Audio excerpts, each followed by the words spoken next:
હિંમતનગર શહેરમાં ઉત્તરાયણ પર્વની ધામધૂમ રીતે ઉજવણી કરવામાં આવી હતી।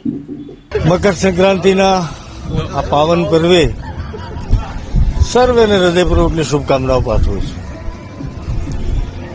જે પ્રકારે પતંગની ઊંચાઈ મેળવવા માટે આપણે જે પ્રકારે મહેનત કરીએ છીએ, પુરુષાર્થ કરીએ છીએ અને આનંદ પણ મેળવીએ છીએ, એ જ પ્રકારે દેશ નવી ઊંચાઈઓ સર કરી રહ્યું છે। આદરણીય પ્રધાનમંત્રીશ્રીના કુશળ નેતૃત્વમાં આત્મનિર્ભર હોય, સ્વાવલંબન હોય, વોકલ ફોર લોકલની વાત હોય, તમામ ક્ષેત્રે દેશ નવી ઊંચાઈઓ સર કરી રહ્યું છે। આર્થિક ક્ષેત્રે પણ નવી ઊંચાઈઓ સિદ્ધ કરવાની દિશામાં જઈ રહ્યું છે।